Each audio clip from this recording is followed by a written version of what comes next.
13 taon ang nakaraan, kinasuhan na rin sa Estrada ng plunder o pandarambong. Tulad ng amang si Erap, tumanggap umano si Jinggoy ng kickback mula sa weteng. Sabi ni Senator Marcoleta kahapon, ligtas ka na. Hindi po ito totoo.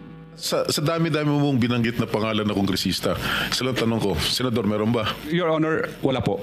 So, sigurado ka? Safe ka na? Sigurado po.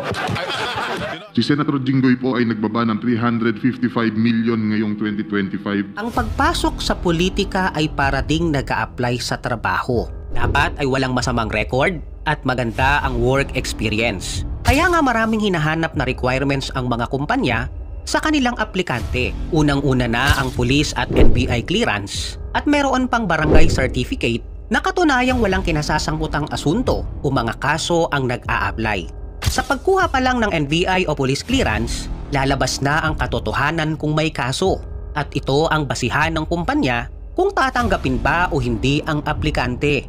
Pero sa takbo ng politikang nangyayari ngayon sa ating bansa, kahit may mga kaso pa ang politiko, bakit pwedeng tumakbo o kumandidato sa eleksyon? May batas ba na nagbabawal dito? Yan ang ating aalamin. Nag-file ng kandidatura para sa pagkasenador sina Juan Ponce Enrile, Jinggoy Estrada at Bong Revilla noong 2019 election. At si Bong Revilla ang isa sa nanalo sa naturang eleksyon. Ang tatlo ay pawang sangkot sa pork barrel scam at kinasuhan ng graft at plunder ng Office of Ombudsman noong June 2014. Ang nagmaniobra ng pork barrel scam ay si Janet Lim Napoles. Kasong graft at plunder, bukod sa pagkakakulong, may accessory penalty na habang buhay na diskwalifikasyon sa pagiging opisyal ng gobyerno.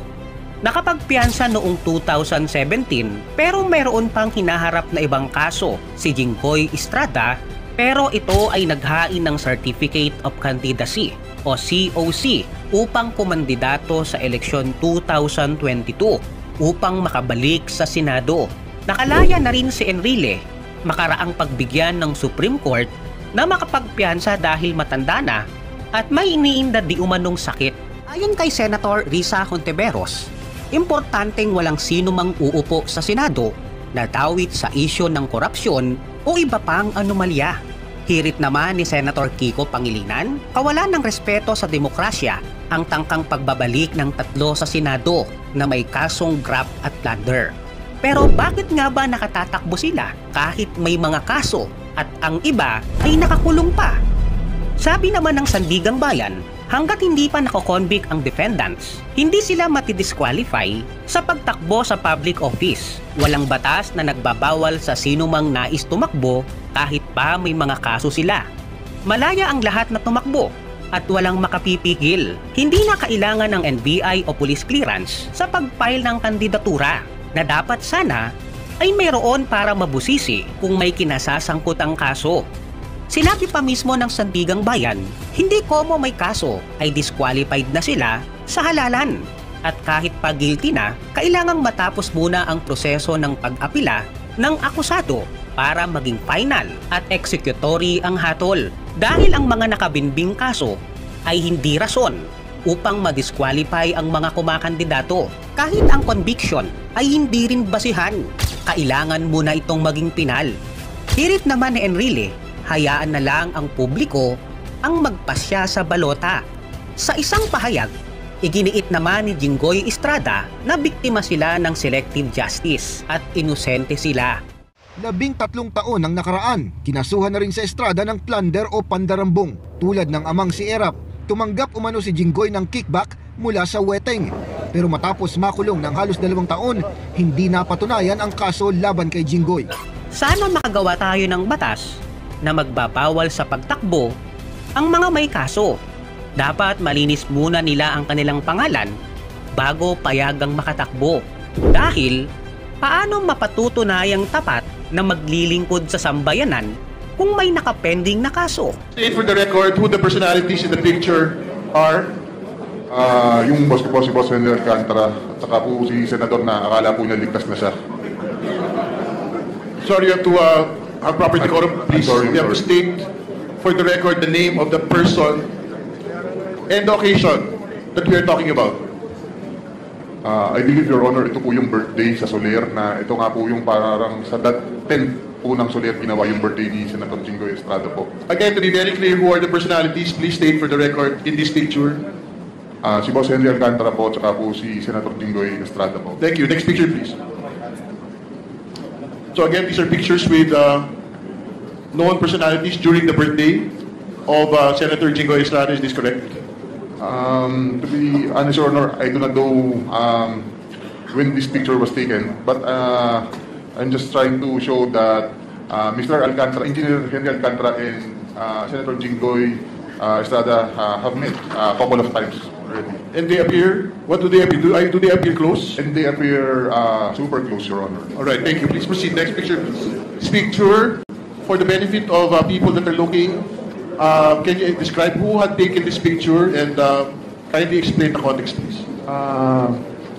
Kung maalala ko po, ako po ang nag-picture nito. Kasi dyan lang po ako nakakita ng ganyan karaming pera. First time ko po yan. Kaya pinicturean ko, natuwa po ako.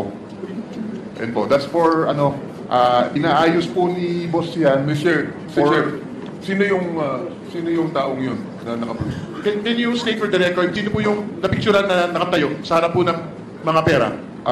Yung half body po, si Boss Henry Alcantara ko po yan. Kanino binigay ang pera, Mr. Chair? Kanino binigay ang pera niya? Sorry. Sige, pakikwento po muna yung, what is the context of this picture? Yan po, ang context po niyan is, kung makikita niyo po, magkakahiwalay po yung pera. May mga designated person po na pagbibigyan niya, Your Honor. So, Can he name them kung sino bibigyan ng mga pera niya? I'm sorry, Your Honor. sino po daw yung pagbibigyan ng mga pera po na yan? Supposedly. Ito na nga po yung sinasabi ni boss na sa mga... Alright, next picture please. Chair. Pwede lang po maklarify saan ang lugar at anong date ng picture na yan? Saan daw po yung lugar at saan yung date? Sa office po namin yan, sa Bulacan First District Engineering Office. Okay, napakalinaw po. May limpak-limpak na salapi sa district office mismo. Kailan? Kailan? I believe mga 2022 po or 2023 yan. Alright. Chair, meron namang mga paraan para ma-determine yung precise date. Diba? I think we will get the metadata of Yes, this. importante For po yun. submission. At to clarify, pasensya po, to clarify lang po, normal po ba sa opisina ng gobyerno, ng DPWH, na meron ganyang files of cash sa mga transaksyon ng gobyerno? Sa mga regular na transaksyon ng gobyerno? Please respond, Mr. Engineer Hernandez, please. All right, just answer please. So we will proceed. Sa office po namin, normal po yan. Okay, next picture please. Mr. Chair, just to clarify, Mr. Chair, Okay, Mr. Congressman Chair, Chair. isang picture po. kay Engineer Bryce, yung on the lower right portion ng picture. Can we go back? Pakibalik daw po. May papel, yung bond paper. Opo. Yung bond paper sa may nakasulat yan. Ano yan? Rundown ng project ba yan? Yes, Your Honor. Mr. Chair, mayroon akong tanong kanina. All right, Sinabi niya, next picture please. sinabi niya na mayroong nakatoka na tatanggap niyan. Gusto kong malaman kung sino ang mga taong dapat tumanggap niyan. Alam niya eh. Your Honor, hindi ko po alam kung sino, basta kami po, inuutusan nila po na ayusin yung mga pera.